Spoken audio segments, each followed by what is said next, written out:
Allô, moi c'est Laurence. Moi, c'est Vicky. On est deux diplômés en anthropologie de l'Université Laval. Puis si tu te demandes ce que ça fait un anthropologue, viens-t'en qu'on en jase entre potes. Si vous aviez à deviner qu'est-ce que ça fait un anthropologue, qu'est-ce que vous diriez? Oh, aïe, aïe, Je sais pas c'est quoi un anthropologue. Eh boy. Je ne sais pas. J'en ai aucune idée pour le présenter. Étudie les anciennes sociétés. Ça les oiseaux. Tu vois quelque chose avec le bois ou... Quelqu'un qui est spécialisé dans l'entrepreneuriat. Une version ancienne de l'archéologie. Non, vraiment, là, non. Un anthropologue, mais ça étudie l'anthropologie. Maman, c'est quoi l'anthropologie? Tu veux que je réponde à qu'est-ce que ça fait? C'est quelqu'un qui étudie l'être humain. Ça étudie les mœurs, les gens. C'est comment qu'ils sont, comment qu'on est, comment que ça marche, comment que ça a été. C'est un découvreur de racines des nations et des peuples. Je suis très respectueux des anthropologues. Bienvenue à un autre épisode d'Entre-Potes, le balado qui démystifie l'expérience concrète de l'anthropologie francophone canadienne vécue et racontée par des anthropologues de tous les horizons pour le grand public.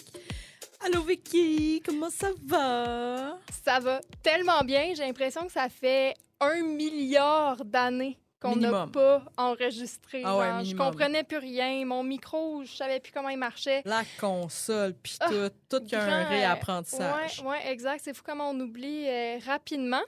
Toi, comment ça va? Ah, moi, ça va super bien. Tellement contente d'être de retour pour Nice. enregistrer de nouveaux épisodes. C'était Là, énervant. aujourd'hui, Vicky, Oui, comment je tu t'ai énervée. feels? Je t'ai énervée. Ah ouais? Je t'ai énervée. Comment ça, donc? Oh my God, je t'ai énervée parce que, en plus de faire un autre épisode en partenariat avec l'Anthropoblog, on reçoit un collègue, Benjamin Boutet. Oui!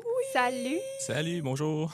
Hey Ben, t'es tout fraîchement sorti des études supérieures. T'as fait ton bac, ta maîtrise en anthropologie à l'Université Laval.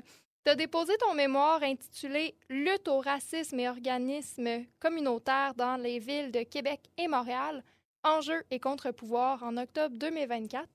D'ailleurs, t'as publié un billet sur Anthropoblog du même nom en octobre 2023 et tu agis, je vais dire des mots, je vous le promets. Tu agis désormais à titre d'analyste anthropologue aux directions du... OK, attendez un peu. Je l'ai déjà oublié. Orion Wencio. Je suis désolée, je vais me reprendre. Orion Wencio, qui était anciennement appelé le bureau du Nyon Wencio. Nyon Wencio, Ouais. pardon. C'est pas Nyon grave. Wencio. Depuis, tu as cet emploi-là là, depuis juin 2024. Oui, c'est ça, exactement. Fait qu'aujourd'hui, épisode un peu spécial parce qu'on va parler, entre autres, de ton billet de blog, mais aussi du travail anthropologique en milieu communautaire, en plus de ton emploi actuel auprès du Conseil de la Nation Wendat. Puis, à titre de rappel pour nos auditeuristes, l'Anthropoblog, là, c'est un blog du département d'anthropologie de l'Université Laval qui offre la possibilité aux étudiantes et étudiants de maîtrise et de doctorat de publier des billets de blog sur leur terrain. Donc, elles et ils présentent donc des réflexions sur les défis et les apprentissages de leurs enquêtes de terrain. Donc, chose que Ben a fait. Fait que là, Ben, là, avant de sauter sur ton billet sur l'Anthropoblog, là, on va quand même te poser the question qu'on pose à tous nos invités. C'est quoi la chose la plus funky qu'on t'a dit sur les anthropologues? Bon, il me semble que tu avais parlé des bas, Vicky. Oui. C'est peut-être un peu relié à ça. Et moi, ça venait d'un prof du cégep, étrangement. On va pas le nommer, mais c'est un excellent prof, sans joke. C'est un très bon prof. Mais il avait dit un commentaire assez spécial qui m'a fait sourire, mais un petit peu malaisé sur le bord en même temps.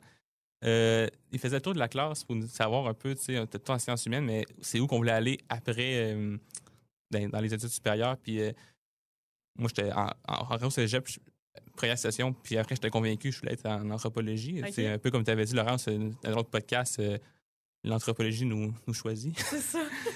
Puis je lève ma main et je dis anthropologie. Puis le prof était comme c'est intéressant comme discipline.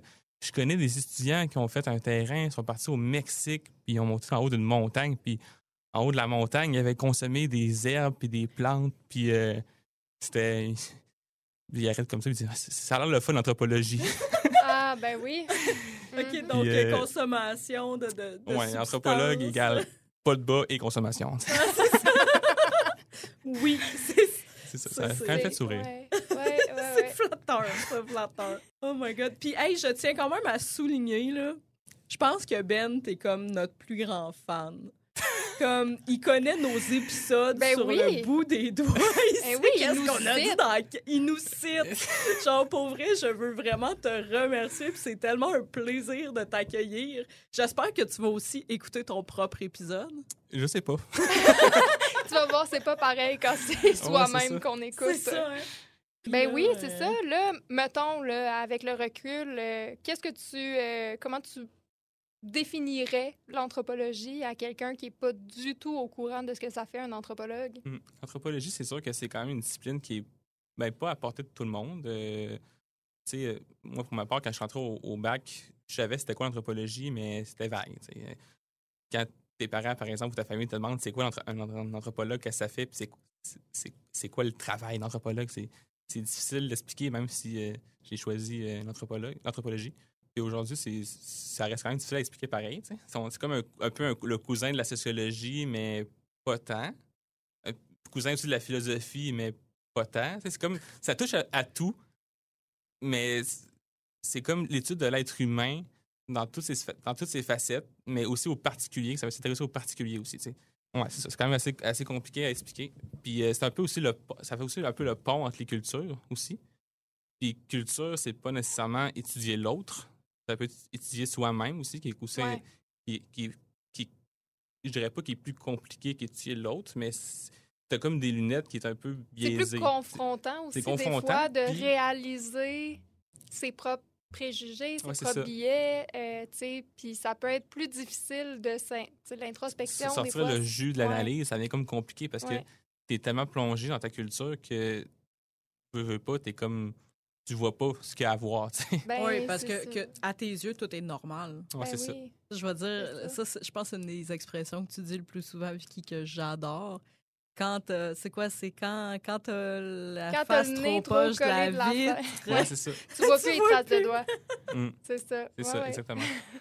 Quand j'ai commencé quand je me suis inscrit au bac en anthropologie, je voulais pas étudier ici nécessairement. Moi, c'est les autres cultures qui m'intéressaient. La mienne, je la connais, puis je la connais.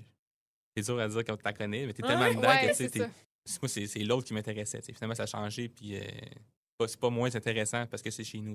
Ben oui, parce que c'est ça. En fait, toi, tu as fait tes terrains à Québec et Montréal, mais Québec, c'est une ville que tu connais très, très bien. Fait que c'est de l'anthropologie du très proche. Là. Oui. Comment ça s'était passé? C'est sûr que moi, mon terrain s'est fait en 2 phases. J'ai commencé par faire ma cueillette de données à Québec. Puis en même temps, je faisais mes contacts à Montréal. C'est sûr qu'à Québec, j'ai plus de réflexes. Et je sais plus qui appeler à Québec, vu que je suis à Québec. Montréal, c'est plus compliqué, puis c'est vraiment par réseautage. C'est des organismes qui sont, des fois, sont non gouvernementaux.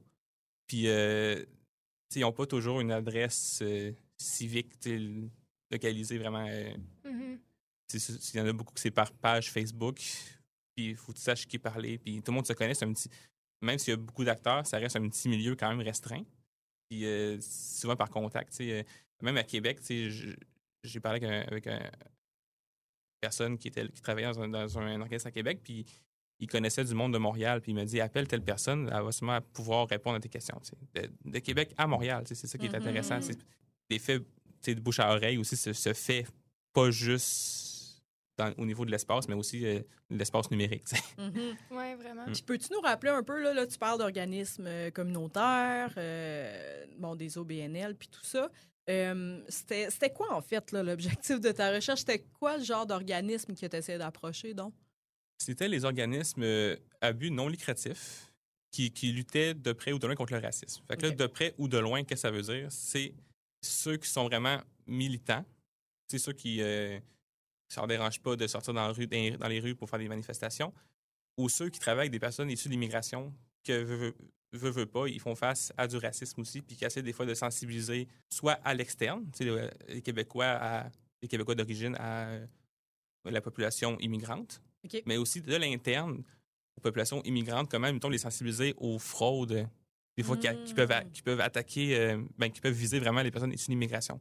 Comme ça arrive des fois que personne issues d'immigration, il reçoit un papier qui a l'air d'être du gouvernement, puis entrez vos informations personnelles, parce que sinon, vous allez être expulsé du pays. Ça arrive, là.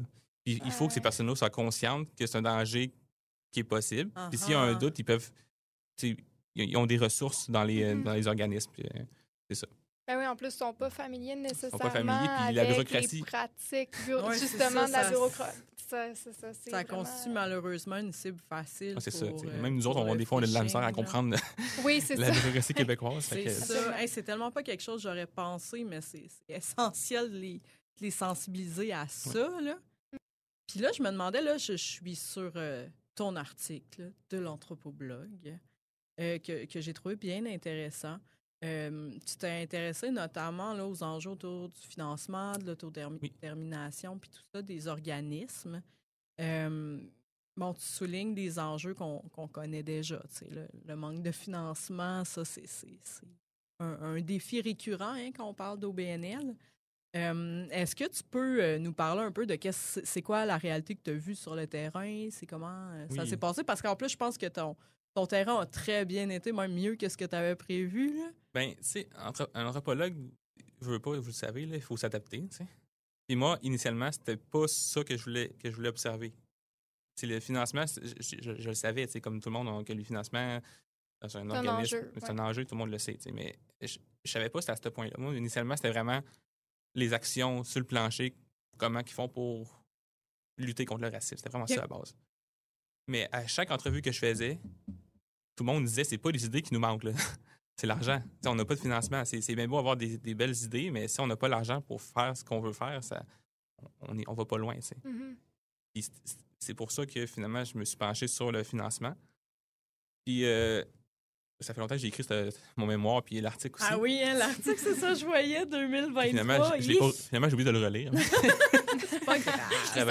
Je travaillais aujourd'hui, c'est ça. On change de sujet. Non, mais c'est ça, tu sais, dans mon mémoire, dans mon étude, j'ai deux sortes d'organismes. J'ai les organismes gouvernementaux puis non gouvernementaux. Puis, évidemment, ceux qui ont de l'aide du gouvernement sont plus aisés. Mais c'est pas non plus, ils ne reçoivent pas de l'argent comme de l'eau. C'est vraiment compté, puis c'est financement par projet souvent. Puis s'ils n'ont pas de projet, il n'y a pas d'argent qui rentre. Puis ils ont des employés aussi sous leurs bras, mais c'est pas une cinquantaine. Là. Souvent, c'est très... faut qu'ils s'arrangent avec ce qu'ils ont. Puis ils s'arrangent, c'est ça qui est beau à voir aussi. Même s'ils n'ont pas l'argent nécessairement, ils trouvent des moyens de s'autofinancer.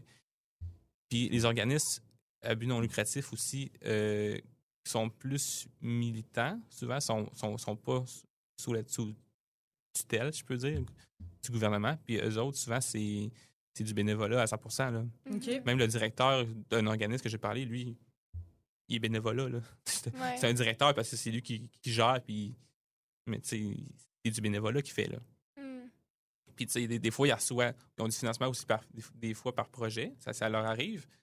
Mais c'est pas. Il n'y a pas une sécurité financière derrière ça. Ça arrive. Il y a un monsieur qui me parlait puis il me disait puis l'année passée, il y a 2 ans, il y avait des employés, un contrat de 40 heures semaine pendant 3 mois pour avoir 2 employés. Puis après ça, il n'y avait plus rien. Puis les employés sont partis après ça, ou sont restés, mais bénévoles. Puis c'est vraiment pas. C'est pas idéal. C'est pas idéal, mais. Moi, mon objectif derrière mon étude, c'était pas de dire qu'ils font pitié et qu'ils sont pas capables de rien faire. Parce qu'ils font des choses. Ils font quelque chose. Mais en même temps, ils font des miracles avec ce qu'ils ont. Mais en même temps, c'est pas non plus dire qu'ils sont corrects, ils chantent pour rien. Il y a comme une nuance qu'il faut que j'adopte en disant que c'est le concept un peu d'agencité puis qu'ils sont capables de s'émanciper malgré ce qu'ils ont. Mais c'est pas une position de rapport au financement. C'est plus une observation que j'ai faite. C'est pas dire ils sont trop financés, ils sont pas assez financés. C'était pas ça ma position du tout. C'était plus d'étudier le mouvement ils sont capables de faire quelque chose avec pratiquement rien. Ils font beaucoup de choses, c'est ça qui est... Oui, c'est ça. Puis moi, je me demandais parce que sais, aussi, même les organismes qui bénéficient d'un soutien gouvernemental puis qu'on considère comme plus chanceux ou du moins mieux financés, bien, ils sont toujours un peu à la merci du changement de gouvernement ou des prochaines politiques. Ouais, c'est ça. Tu sais, c'est jamais garanti, là. C'est tout le temps, on est tout le temps un peu sur la corde raide de ne pas savoir si le financement va être reconduit, tu sais. Je sais pas si c'est quelque chose que toi, tu as observé sur le terrain, cette espèce de tu sais, on vit dans le moment présent parce qu'on sait pas comment ça va être la semaine prochaine ou l'année prochaine. Oui, là, beaucoup. t'sais. Puis, le problème, c'est que c'est un peu une guerre de financement aussi, qui se crée en souterrain un peu. Ils travaillent ensemble souvent, mais tu sais, pas à cause que... Ils sont comme en compétition pour le financement, Un genre? peu, ça arrive, oui. C'est ça qui se passe un peu. Des fois, c'est un peu dans le non-dit, mais des fois, c'est dans le très confirmé. Puis genre, tu sais, on travaille ensemble, mais c'est nous qui doit avoir le financement, là. OK, c'est ça. C'est que c'est comme compliqué d'avoir un financement, puis ils n'ont pas nécessairement... Ben, en tout cas, ça dépend, là, mais ils n'ont pas nécessairement l'argent pour tous les organismes. Mais... c'est ça. Il faut avoir les bonnes cases à cocher pour rentrer dans le truc. C'est ça. Pourtant, c'est que le financement est tellement incertain, dans plusieurs cas inadéquat ou insuffisant, mais les besoins sont bien réels, là, tu sais. Fait que je vois tu parles notamment de racisme systémique, du vivre ensemble, puis tout ça dans ton billet de blog. C'est une réalité. Le racisme systémique, excuse-moi, je te coupe, mais racisme systémique, c'est un terme qui est dangereux aussi à utiliser aussi. Si tu es militant, puis le gouvernement il est pas dans tes pattes, je peux dire, tu peux dire qu'il y a racisme systémique, il y en a. T'sais. Mais il y en a que, quand le gouvernement est là, utiliser le mot racisme systémique, ça devient comme plus compliqué. Ah, c'est clair, Puis même sur leur... Tu sais, ça, je l'avais vu. Le terrain, mon terrain, c'est fait en personne, mais c'est aussi fait sur Internet, tu sais. J'ai visité leur site, puis leur page Facebook, comment ils parlent, puis... comment ils se présentent aussi, j'imagine. Puis, quand c'est un organisme, souvent, ils parlent en termes de mission, tu sais. C'est quoi la mission de l'organisme? Puis, quand c'est financé, ils sont plus dans la sensibilisation, puis quand ils sont pas tant financés, puis ils sont vraiment militants, là, c'est lutter contre le racisme systémique, puis lutter contre les inégalités sociales. Ils sont plus affirmés. Mais c'est pas tout le temps comme ça, mais il y a une petite tendance, je dirais. Oui, c'est ça. Parce que pour ceux et celles qui sont peut-être pas certains de la nuance là, du racisme systémique, c'est vraiment le fait qu'il y a des structures dans la société qui sont administratives, qui sont politiques, qui viennent reproduire ou normaliser une discrimination basée sur la race. C'est une discrimination qui est involontaire aussi. Là. C'est installée dans la façon de faire les choses. Oui, parce que la façon de faire les choses, c'est adapté à la population dominante, entre guillemets. C'est ça. Donc, forcément, ça va marginaliser ceux qui ne fit pas dans ça. Insidieux, oui. Vraiment. Fait que c'est full intéressant de voir l'impact que ça peut. Encore une fois, il y a un vocabulaire. Les organismes militants doivent façonner leur discours puis choisir les bons mots pour avoir une subvention ou peut-être un appui. Il y a comme une game très, très politique derrière. Oui, puis en même temps, c'est pas tous les organismes qui veulent être nécessairement militants. Il y en a qui ont des personnes qui utilisent un service, des personnes vulnérables, puis ils sont pas là pour les mettre sur les pousser en dessous de l'autobus. Non, c'est ça. Effectivement. Il y en a qui sont zéro dans le militant, nous, on est là vraiment pour sensibiliser puis faire les choses. Puis accompagner. C'est vrai, absolument. Puis je me demandais, est-ce qu'au contraire, comme, tu sais, là, il y a des organismes qu'il faut qui modèrent peut-être leur discours vu qu'ils ont des financements. Est-ce qu'il y a des organismes qui vont juste littéralement pas aller chercher certaines subventions ou certains financements auxquels il y aurait droit pour pas être obligé de se plier à ces exigences-là? Oui, 100%. Ouais? Oui, il y en a qui tiennent à leur liberté d'action intellectuelle aussi. Puis, tu sais, quand je disais tantôt qu'il y avait une petite guerre un peu de subventions, il y en a qui jugent un peu ceux qui prennent des subventions. OK. Parce que, tu sais, ils disent ils ont pris la solution facile. Ils se vendent, puis, genre. C'est ça. Ils se vendent. Puis, ça allait mettre... Le terme que l'homme a utilisé, c'est beaucoup des hommes dans le milieu que j'ai vu. Là. Okay. Mais ils disent qu'il y en a qui prennent des menottes dorées. L'image est quand même dorée. C'est un peu un grand mot parce qu'ils sont pas riches non plus. Puis non, c'est ça. Mais... La personne qui me disait ça, il est au courant de la réalité aussi. Il vient de là aussi. Ouais. Il sait que c'est pas à cause que tu acceptes des financements que là, tu roules sur l'or. Mais oui, c'est ça. Mais c'est comme une espèce de... Ben, c'est ça. C'est que tu acceptes les conditions qui viennent avec l'argent aussi. C'est comme un... Puis, tu sais, c'est pas... Faut comprendre aussi que c'est pas à cause que tu acceptes du financement que tu es moins bon, que tu es moins légitime. T'sais, les deux, chacun a ses moyens de faire les choses. Puis c'est ça qui est important. Les deux sont essentiels aussi. Oui. Oui. Oui. Mais ça, on est bien d'accord. Que ce soit du militant à côté oui. ou de la sensibilisation, les deux sont extrêmement importants. Absolument. Pour la lutte au racisme. C'est pour ça que c'est vraiment la lutte au racisme au sens large. Ça peut être la lutte avec les pancartes dans les rues ou ça peut être la lutte sensibiliser les gens sur l'immigration à comprendre sont où les enjeux. Ben oui. Moi, dans ce cas-là, en tout cas, la fin justifie les moyens. Fait que, c'est à chaque organisation, organisme de se positionner, voir comment ils sont prêts à ajuster leur discours, à gérer les financements. Il y en a qui vont aller plus vers de l'autofinancement, mais les efforts, l'énergie, le temps qui va pour des campagnes d'autofinancement, c'est gigantesque. En tout cas, dans tous les cas, je pense qu'on peut quand même souligner un petit manque de financement, je le dirais pas fort. On peut le dire un petit peu fort quand même. Puis le financement par projet qu'on sait n'est clairement pas adapté parce que tu peux pas faire fonctionner une équipe à temps plein sur du financement par projet. C'est ça. Puis il y a une question de rétention de l'expertise aussi parce que, bon, là, on est d'accord, il y a plusieurs chemins qui peuvent être pris pour atteindre le même objectif. Puis je pense que c'est même... Moi, je suis très pro-multiplication des méthodes. Il faut qu'il y ait plusieurs personnes qui fassent des actions différentes sur plusieurs fronts. Puis moi, je suis très... je pense que la militance, c'est une échelle, disons. Là, puis il y a la militance plus tranquille qui se vit peut-être de façon super personnelle, en mode, ben moi, quand j'ai un mononcle ou une matante qui dit des affaires... que je trouve inacceptable, ben j'interviens, comme il y a la militance de genre, moi, j'organise des actions politiques ou je m'investis dans un organisme temps plein, tu sais.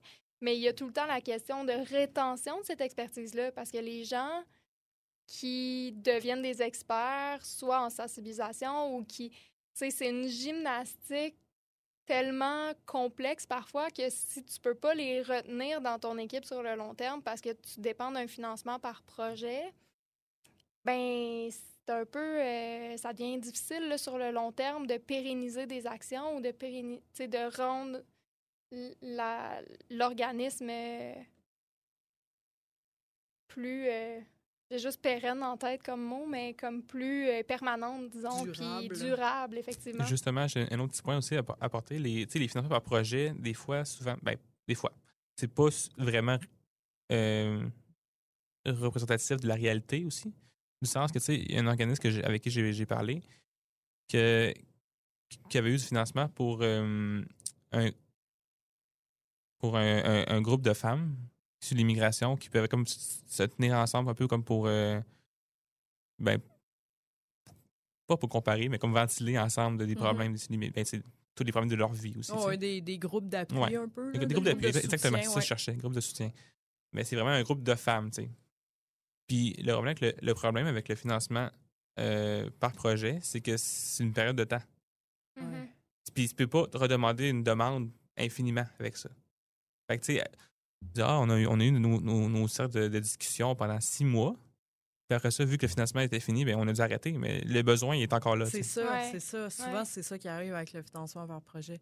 Là, tu viens de donner cet exemple-là, puis là, moi, je me demandais, là, tu as fait des entrevues avec des gens dans les organismes. Oui. C'est quoi que tu as fait, autre, comme collecte de données? Tu parlais aussi en ligne, puis tout ça. Peux-tu un peu nous parler de...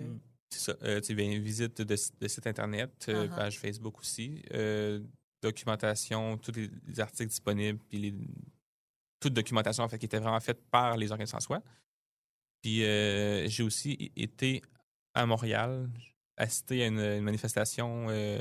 C'est une marche par rapport à George Floyd. Oui, OK. Il y avait eu à Montréal, justement. Puis c'était vraiment observation participante. Fait que, j'ai regardé un peu la police, comment ils géraient ça, qui était là, pourquoi. Puis là, c'est une manifestation, évidemment. Ben, c'est pacifique, là, je tiens à le dire. C'était une marche. Là. C'était relax. Là. Il y avait de la police aussi. Puis la police était super respectueuse aussi. Il n'y a pas eu de brassage. Là. Mais c'était vraiment voir la dynamique entre les différents acteurs qui étaient là. T'sais. C'est ça, comme dans un cadre, un peu une perspective de profilage racial. Là. Donc, c'est pour ça que tu regardais un peu les forces de l'ordre. Ça rentre dans le racisme systémique, ça. C'est comme le racisme systémique, quasiment le plus facile à voir quand t'es pas trop familier avec ça. T'sais. Le profilage racial, c'est pas une clause vraiment dans quand il t'engage s'il y a une personne de telle couleur, faut que tu l'arrêtes. C'est vraiment une façon de... les policiers, bien qu'ils soient formés, malgré une formation, j'en doute pas, excellente qu'ils ont, ça reste des êtres humains. Puis derrière chaque être humain, même Laurence, Vicky, moi, on a des préjugés. Ouais. C'est sûr qu'il faut s'en rendre compte, il faut le savoir. Mais des fois, ces préjugés-là, ils viennent un peu nous mettre une lunette qui peut parfois déformer la qualité, c'est ça. Puis, fait que le profilage racial, c'est un peu une façon de contrer le crime avant que le crime arrive, tu sais. Puis c'est là que ça devient dangereux parce que tu tombes dans le jugement, puis la perception, puis les billets. La présupposition. Tu sais. Puis là, si tu vois une gang de jeunes qui flânent dans un coin, t'es comme... T'es louche, tu sais. C'est ça. Ça l'est pas nécessairement, tu sais. Il y en a qui sont juste là pour vivre leur vie, puis tu sais... Ouais. Là, c'est sûr, avec tous les débuts des années 2000, il y a eu comme une guerre aux gangs de rue aussi qu'il y a eu. Puis c'était comme dit, vraiment noir sur blanc, surveillez les gangs de rue, puis utilisez votre jugement, là, tu sais. Le jugement, des fois, qui trompe. On parle de noir sur blanc. Le jugement incluait souvent ses couleurs. Je sais pas comment le dire autrement, là, mais reste que les stéréotypes, les minorités les Autochtones visibles, aussi, souvent, ça arrive souvent. Les Autochtones sont victimes de ce profilage racial-là. C'est ça. C'est le principe qu'il y a des décisions qui sont prises dans certains corps de métier qui sont influencées par un préjugé inconscient, mais qui a des impacts très, très réels. Le profilage, c'est pas juste racial non plus. C'est ça, il faut comprendre. Oui, c'est ça. Il y a le profilage social aussi. C'est que tout ce qui rapporte l'itinérance, puis c'est qu'on essaie de tasser un peu les personnes en situation d'itinérance. Plus loin. Ça reste une forme de profilage. Là. Ben oui. C'est vrai. C'est pas nécessairement racial, le profilage. Oui, effectivement.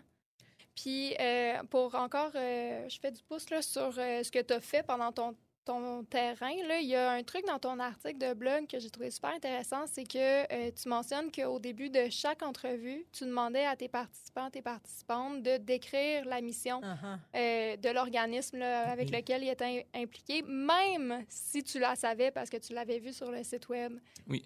Est-ce que tu veux nous parler un petit peu de ce choix-là? Mon idée dans ça, c'est que l'organisme a une mission, mais la personne aussi.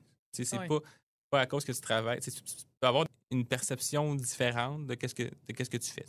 Dans le fond, j'allais sur un site Internet puis je voyais la mission. J'étais comme, OK, la mission est quand même assez modeste. Pas modeste, mais... Modérée. Modérée, c'est cherché, merci. Modérée. Mais tu parles à la personne, puis la personne, elle, c'est très affirmé, très militant. Mais c'était plus souvent l'inverse que je voyais. Que l'émission était quand même assez peut-être pas tant l'inverse nécessairement, mais c'était 50-50, mettons. C'était vraiment intéressant de voir comment que la personne elle se positionnait dans cette lutte-là, qui est une lutte pas nécessairement agressive. Là. Ça peut être une lutte très passive aussi. Oui. Mais c'est ça, je voulais vraiment voir comment ils se voyaient dans tout ça. Là. On dirait que je tourne en rond un peu. Là, mais... non, mais c'est vraiment intéressant parce que ça, c'est quelque chose qu'on fait là, comme anthropologue, là, de comparer ce qu'on dit, qu'on fait, ce qu'on écrit, qu'on fait, puis tout ça. En tout cas, moi, je l'ai fait beaucoup sur le terrain. Je pense que Vicky aussi, tu l'as fait un peu sur le terrain. C'est de quoi qu'on fait beaucoup par rapport aux pratiques langagières. Fait que là, on parle un peu de discours aussi. Donc, le discours écrit la ligne, l'orientation, la mission de l'organisme versus le travailleur ou le bénévole de ou la travailleuse, la bénévole de cet organisme-là qui va avoir une mission, qui va avoir peut-être adhéré ou appris par cœur la mission sur le site web, mais bien souvent, elle va avoir sa perception de ce qu'elle fait. Puis, Puis, tu sais, une mission sur un site Internet, c'est 4 lignes. C'est puis ça, il c'est ça. n'y a pas de détails. Tu sais. Avec ouais. la personne en face, il peut rajouter des choses, il peut rebondir sur d'autres trucs. Tu sais, puis Uh-huh. Pas intéressant. Là, on arrive à un moment que j'aime beaucoup parce qu'on va embarquer dans ton expérience de travail. Yeah! Donc, Ben, qui travaille, qui est mon voisin de travail. Là. C'est On vrai, travaille- c'est Oui, on vrai! travaille en face, Ouais, ouais. littéralement, on travaille en face à Wendake. Donc, est-ce que tu peux nous parler un peu de ton poste d'anthropologue analyste? C'est ça, hein, ton nom de poste? inverse. Analyste anthropologue. Hey, c'est Oui. tellement rare qu'on a anthropologue pour vrai dans notre titre. Là. Oui, Genre, j'espère que t'es Nice. fier de comme Je la suis Tu devrais te le afficher. faire tatouer. C'est ça. c'est le cœur. Fait que c'est ça, contrairement à la plupart des gens à qui on a parlé au balado, toi, tu as vraiment, c'est ça, le titre d'anthropologue dans ton titre de travail. Fait que qu'est-ce que tu manges en hiver? Plein de choses. C'est ça. Mon travail, c'est quand même assez quand même varié. Je fais pas souvent les mêmes choses, mais c'est commencer. Bon, c'est un bureau, une direction maintenant, qui est multidisciplinaire. Fait que, tu sais, moi, je suis en l'équipe de recherche. Mhm. Dans l'équipe de recherche, il y a des historiens, des archéologues, des anthropologues, des biologistes aussi. Puis, tu sais, il y a l'équipe de consultation aussi, qu'eux, ils reçoivent toutes les consultations des ministères, des promoteurs. Quand ils font un projet, ils ont comme une obligation de consulter les Premières Nations, dont la nation Wendat. Puis l'équipe de consultation, eux autres, ils reçoivent un projet, par exemple, si c'est un projet de parc éolien. Okay? Ils reçoivent ça, puis il faut qu'ils... Ben après, c'est dispatché à nous autres, l'équipe de recherche. Fait que, là, il y a des archéologues qui regardent leurs données, qu'est-ce qu'ils ont sur la zone en question. Est-ce qu'il y a des preuves historiques, archéologiques plutôt, sur la zone? La réponse est oui. Souvent, la réponse est oui. Oui, c'est ça. Puis, historien aussi. Puis moi, du côté contemporain, c'est vraiment d'aller, contact avec les membres. C'est moi le premier contact, là, t'sais. OK. Fait que, on sait à peu près sont où nos membres de la nation, où c'est qu'ils sont, puis on sait pas nécessairement qu'est-ce qu'ils font, mais on sait à peu près sont où. T'sais. Puis moi, c'est ça. Moi, je les appelle comme, est-ce que des activités que tu pratiques, que ce soit de la chasse, du trapage, de la pêche, cueillette, même de la navigation aussi, s'ils font juste prendre une embarcation puis chiller, comme on dit. Uh-huh. Ça compte pareil dans une pratique. Oui. Puis là, dans le fond, là, toi, je vais essayer de le dire, à la direction du Oyonwencio. Onrionwencio. Ouais. Donc, anciennement bureau du Nyonwencio. Oui. Donc, toi, c'est vraiment tout ce qui a trait au territoire ancestral Wendat, c'est ça? C'est le territoire ancestral et coutumier. Ah, ça veut dire que c'est encore un territoire qui est encore très utilisé. Oui. Puis, tu sais, on dit le territoire principal, parce que, tu sais, on s'entend que c'est pas des lignes fermées avec un mur. Exact. Il y a des Wendat qui vont pêcher le bord rayé en Gaspésie, là, puis ça rentre dans les droits autochtones pareil. Même s'ils sont techniquement pas chez eux, ça reste qu'ils ont le droit de pratiquer pareil puis de vivre leurs activités. T'sais. Puis là, maintenant que j'ai essayé de le prononcer, là, peux-tu nous expliquer? Parce que là, les gens ont sûrement entendu que la nation, c'est officiellement désormais la nation Wendat. Donc, on parle des Wendat. Puis, on parle maintenant de leur territoire qui est je le redis, Orionwencio. C'est bon.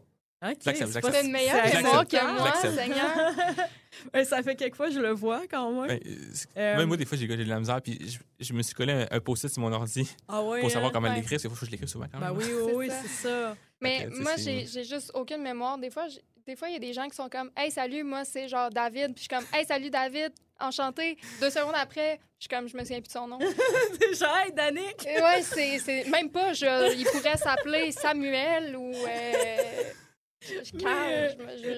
aucun souvenir. Mais je le prononçais pas juste pour montrer mes skills de prononciation dans la langue Wendat, là, mais c'était plus pour demander pourquoi il y a eu ce changement de nom-là, parce que c'est pas un changement de nom complet, c'est un changement orthographique, prononciation c'est une question de syntaxe. Là, je suis pas linguiste, 000, mais tu sais, quand le bureau du Nyonwencio a été créé en 2008, la linguistique était à un certain niveau. T'sais. Puis dans le temps qu'ils l'ont fait, ils pensaient que c'était correct. Nyonwencio, ça voulait dire notre magnifique territoire. OK? OK. Puis, au courant des années, la linguistique, elle a évolué. Nos connaissances, pas la mienne, de la langue Wendat s'est développée. Puis, ils se sont rendus compte que finalement, Nyon-Wentio, il y avait une erreur de syntaxe. Je ne pourrais pas vous expliquer c'est quoi exactement parce que je ne suis pas linguiste. Mais c'est ça. Fait qu'en Nyon-Wentio, ça vient vraiment se coller à nos connaissances linguistiques par rapport à la langue Wendat actuelle. C'est ça. Mais ça, c'est full intéressant. Et là, Laurence et moi, ça, c'est des affaires qui nous parlent là, dans notre plus profond. Mais ce qui est super intéressant avec la langue Wendat, c'est qu'ils ont réussi à la reconstruire via le projet Yawenda. Puis, je pense que ça montre justement le travail qui continue de se faire là, à ce niveau-là. Puis c'est super, super intéressant de voir qu'est-ce qu'ils ont fait là, pour... Comme projet de revitalisation, puis ils ont créé du matériel pour l'enseigner. Puis... Oui, il y a des cours qui se donnent au CDFM, qui est le centre culturel, je vais dire de niaiserie, mais il doit y avoir autre chose que ça. Là, mais entre autres, ils donnent des cours de Wendat pour les Wendat pour apprendre la langue. C'est sûr que la langue Wendat étant une langue morte, tu ne peux pas avoir de conversation... On ne dit pas morte. Excusez-moi, Madame linguiste. C'est quoi le mot que je devrais dire? Alors, on dit endormi. Endormance, oui, c'est vrai. Ouais. J'ai eu le cours avec David, lui, en plus. Excusez-moi. J'ai écouté en classe, je le promets. Une langue endormie, c'est ça. Ouais. Tu peux pas avoir de conversation profonde en Wendat. Tu peux avoir des conversations de présentation, de salutation, des mots ici et là qu'on sait. Puis, tu sais, évidemment, ce qu'on sait n'est pas 100% sûr, et considérant que nos connaissances évoluent, puis comme le titre de la direction qui a changé, tu sais, ça... Mais moi, c'est ça que je trouve fascinant, c'est de me dire, tu sais, bon, la langue, elle était en dormance, effectivement. Il y a eu un gros travail de revitalisation, de reconstitution de la langue par des études historiques, par des linguistes, par toutes sortes de choses, puis ça continue de se construire. Fait qu'éventuellement... on va peut-être être en mesure d'avoir des conversations ultra profondes. On le souhaite. On le souhaite, mais moi, je trouve ça tellement enthousiasmant de voir que le travail, il se fait, puis que, tu sais, je trouve ça full intéressant, puis je trouve ça fascinant de voir comment on en arrive à redécouvrir ces choses-là, puis justement, comment la langue c'est un gros travail à faire. Tu sais... Je vais faire une petite parenthèse, là, parce que, genre, je suis une nerd d'anthropologie du langage, puis Vicky aussi. Là. Mais pour ceux que ça peut intéresser, là, le projet Yawenda, ça signifiait la voix. Là, puis ça, c'est un projet qui ont démarré en 2007. Puis, tu sais, pour vous mettre en contexte un peu, la langue Wendat, on dit que les derniers locuteurs, donc les locutrices, les dernières personnes qui parlaient la langue, sont décédés là, à la fin du 20e siècle. Fait que, à la fin 1990, etc. Puis la communauté avait la volonté de retrouver leur langue dans le mouvement de réappropriation culturelle et langagière qu'on connaît chez les Premières Nations, puis les peuples autochtones en général, là, partout dans le monde. Donc, ils sont allés cogner à la porte de diverses personnes, dont à la porte de Louis-Jacques Doré, là, anthropologue linguiste que nous connaissons ici à l'Université Laval. Puis ils ont commencé le projet Yawenda en 2007. Donc, si j'ai bien compris, là, sont allés chercher dans des écrits des jésuites. Des enregistrements aussi de Marius Barbeau. Des enregistrements de Marius Barbeau. Il avait des chants autochtones Wendat, justement. Ils sont allés voir aussi aux États-Unis les Wyandots, je pense. Wyandots. Wyandots. Hey, une chance, c'est là, les Wyandots qui... Oklahoma, Kansas, c'est ça, exact. Les cousins vraiment anglophones des Wyandots, là, Puis j'imagine que là, ils continuent parce que, tu sais, mettons, dans le nouveau nom de ta direction, il y a l'apostrophe qui souligne le coup de glotte. Ben ça, le coup de glotte, c'était pas de quoi qui était identifié dans les écrits des Jésuites, par exemple. Fait que c'est justement... probablement, dans le cours de ce projet-là, tu dis qui ont découvert finalement que ça s'écrivait différemment, puis qui ont noté le coup de glotte. Là. En tout cas, moi, ça me fascine. Moi tout. Ce qui est important aussi à comprendre, c'est que, peut-être une grosse parenthèse que je fais là, mais les Wendat étant proches de Québec, par rapport aux Inuits qui sont plus, à Côte-Nord, sont plus éloignés, ils ont vécu leurs problématiques, entre autres les pensionnats qui ont fait des ravages générationnels de plusieurs communautés. Les Wendat, eux autres, ils n'ont pas vécu les pensionnats, mais ils ont vécu l'exclusion du territoire. Puis, tu sais, le parc national de Laurentides, là, en tout cas, c'est avant cette zone-là, c'était privé, là. Des années 1880 à 1979, dans une grosse période, les Wendat étaient exclus du territoire. OK. Ça, c'est le territoire, c'est vrai. Quand on parle du Orion-Wensio, c'est vraiment le parc de Laurentides, là. Okay. Ça va de la Saint-Maurice au Saguenay, puis ça descend jusqu'en Estrie, puis ça pogne un peu le Maine. Le parc de Laurentides est vraiment au centre. C'est en haut de Wendake, puis c'est là. Puis pendant 100 ans, ils ont été exclus du territoire. Puis là, quand on parle de culture, de la langue, c'est pas juste parler, c'est aussi la vivre. Puis qu'on parle de transmission des savoirs. Quand tu peux pas chasser puis pratiquer toutes les activités coutumières reliées, c'est sûr que la langue veut pas en écope. Oui, bien, surtout dans un contexte Première Nation, la langue est intimement reliée au territoire, intimement reliée aux pratiques. Les langues sont les gardiennes de toutes, des traditions juridiques, des relations avec les aînés, avec les ancêtres, avec... La toponymie des lieux aussi, qui est important aussi. Oui. Peux-tu nous en parler, Ben? Ben, let's go!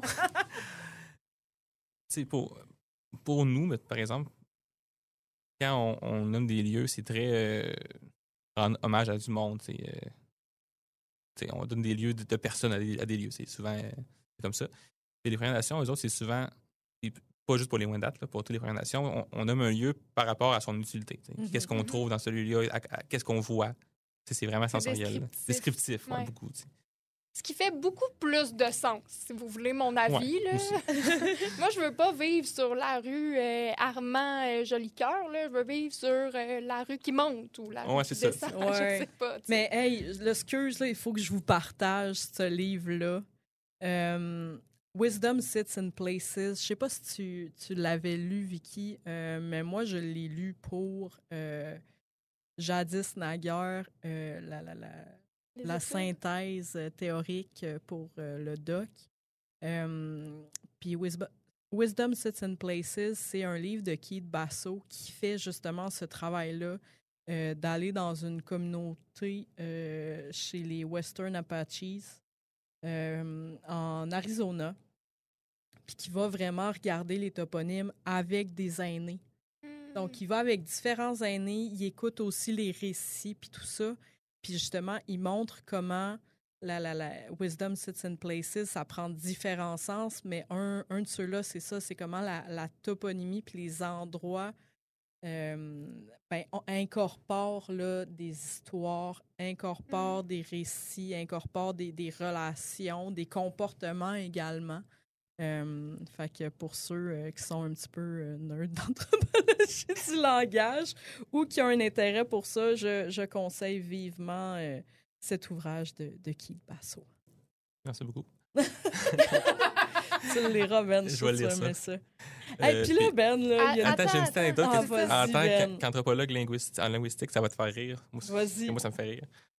Tu sais, lorsque les jésuites ou les arpenteurs rentraient dans des lieux pour demander comment t'appelles ce lac-là, puis comment cette montagne-là, comment tu l'appelles, c'est souvent une barrière de langue qui peut s'installer entre la personne qui parle français ou anglais ou même allemand. Il y a des arpenteurs allemands au Québec aussi. Puis Wendat, il va y avoir des petites incompréhensions qui rendent les choses drôles. Puis par exemple, il y a un lac, je vais dire après c'est quel lac, vous allez comprendre, où ce que pour les Wendat, c'est un lac ça mordait beaucoup. Il y a des poissons à côté. Puis dans la description que le Wendat a faite, il doit y avoir une traduction quelque part entre une tierce personne qui a fait une erreur, mais il disait que c'est comme si l'eau bouillait, tellement qu'il y avait des poissons qui sautaient partout. T'sais. Puis Hibou, l'eau bout. T'sais. Le nom du lac aujourd'hui, c'est le lac Hibou, l'animal. Mais ça n'a c'est une aucun rapport pépite? avec Non. les hiboux. Mais C'est tellement c'est pas le bon mot, tu sais, mais ça reste que le phonétique hibou, Oh, tu sais, oui, ça vient de là. Mais c'est pas ça que le Wendat voulait dire, là. Non, Oh, mais ça. c'est drôle. Ah, les C'est enjeux de excellent. traduction, on partira pas là-dessus parce que je serais partie pour un autre 2 heures. Hey, je pense que... C'est l'heure. Ouais, je vais Il est leur maintenant passer le temps. hein, du Culture Pop! Voilà. J'ai Hey, failli ça- chanter, là. Ah ouais, hein? Ça, c'est bon. OK, attends, on le refait Je la avec connais. toi. On le Ah refait ouais. avec toi. C'est le temps du Culture Pop! Merci. Nice. Ça sonne bien un trio, ça sonne bien. Oui! Donc là, Ben, tu vas parler d'un livre d'un auteur que j'affectionne particulièrement, qui est Michel Jean. Quel livre t'as choisi de nous parler aujourd'hui? C'est le livre de Michel Jean, qu'on vient de dire, Joe Jagger. Hey, mon Dieu, Ça je se l'aurais prononce pas pas comme ça, hein? prononcé de même, hein? Et je l'ai écouté pour être sûr de savoir comment le dire. Hey, wow. Ça. Puis Joe Jagger, puis c'est vraiment gay parce que les K en Oui. Mohawk, ça se prononce comme un G. Oui. C'est ça. Puis ça veut dire Montréal en Mohawk. Ah, C'est ça. Dans le fond, c'est une histoire d'un homme qui s'appelle Eli, qui est un Innu de la Côte-Nord. Puis il était arrêté pour le meurtre de son père. Puis il purge 10 ans de prison. Puis en sortant de prison, il est exclu de sa communauté. Puis comme plusieurs Autochtones du Canada ou du Québec, en fait, il se ramasse à Montréal en situation d'itinérance. Puis il se fait des liens, il apprend à vivre dans la rue qui est comme pas facile, il n'y a aucun repère. Puis, comme je vous l'ai dit, c'est un Innu qui était proche de sa communauté. Puis c'est une histoire qui est quand même dure, mais le focus n'est pas sur la dureté vraiment, c'est plutôt sur le côté, le beau. C'est vraiment ça qui est intéressant sur le livre. C'est pas un livre qui vise à victimiser. C'est vraiment un livre qui vise à donner une lueur d'espoir un peu. Parce que, OK. c'est ça qui est intéressant, parce que le livre, je ne vais pas vous spoiler la fin du livre. Mais ça finit quand même bien sur une belle note, puis c'est ça qui est intéressant. Est-ce que tu l'as lu? Non, je l'ai même pas. Non, Il est dans ma bibliothèque. J'avoue que Je j'ai. peux te le prêter si tu veux.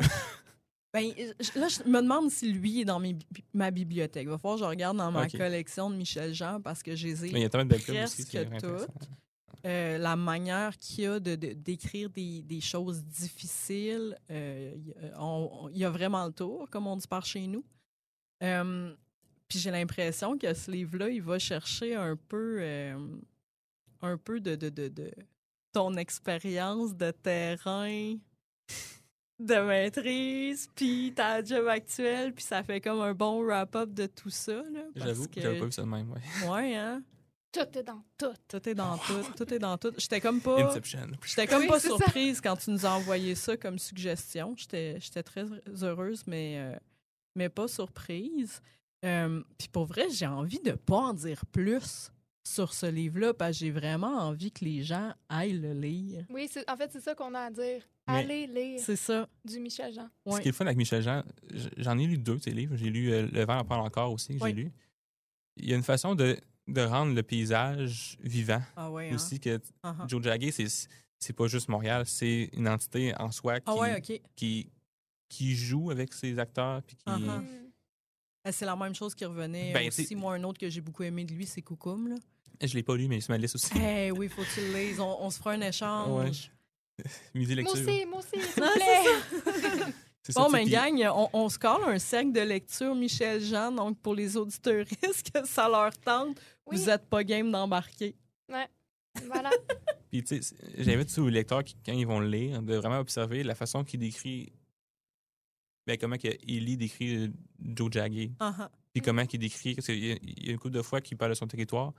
Puis il y a un moment, sans divulgacher, comme on dit, comment qu'il décrit son coin sur la Côte-Nord, sa communauté, son état synane qu'il connaît. T'sais, comment qu'il le décrit.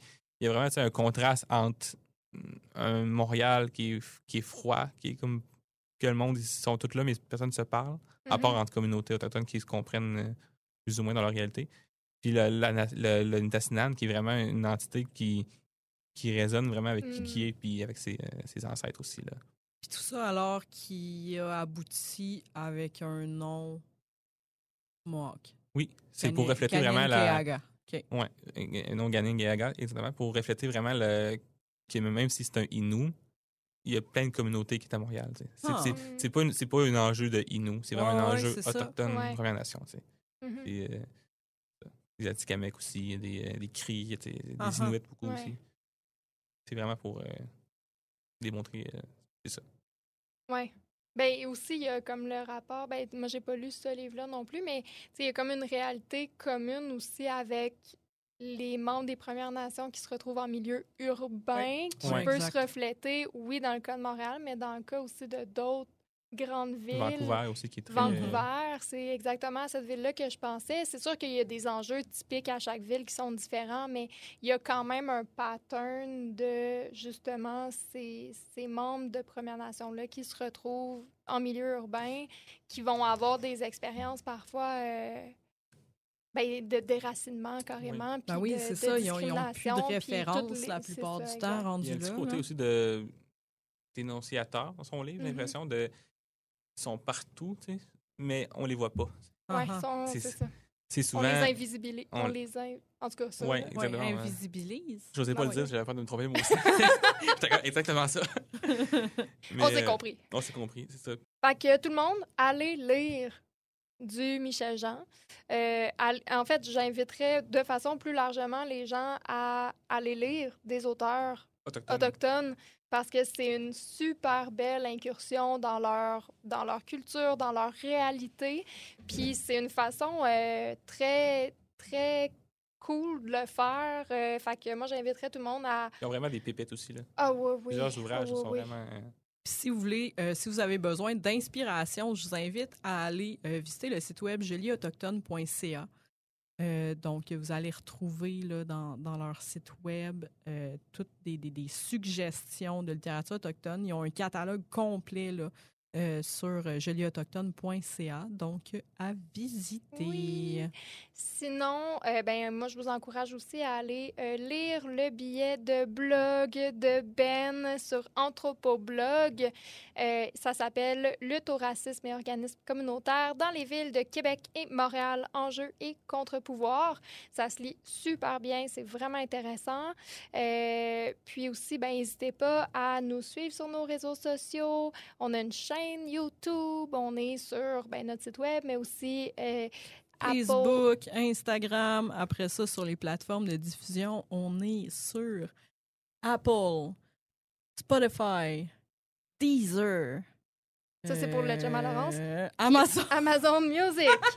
Donc, vous pouvez nous écouter sur la plateforme de votre choix, votre plateforme préférée. Merci tellement, Ben. C'était un plaisir de te recevoir. Puis là, moi, je repars avec plein de lectures en tête déjà. J'espère que tu as aimé discuter avec nous. Merci beaucoup de m'avoir accueilli ici. C'était vraiment c'est un grand plaisir. Vous mettre en contexte en passant, Ben puis moi, on a fait notre bac ensemble. Là, fait que... Ben, c'est mon grand chemin. C'est vraiment un plaisir. Puis là, gang, on se retrouve le mois prochain pour un nouvel épisode. Et d'ici là, n'oubliez pas... Ne boudez pas votre plaisir! Yeah! Bye-bye! Bye! J'avais oublié!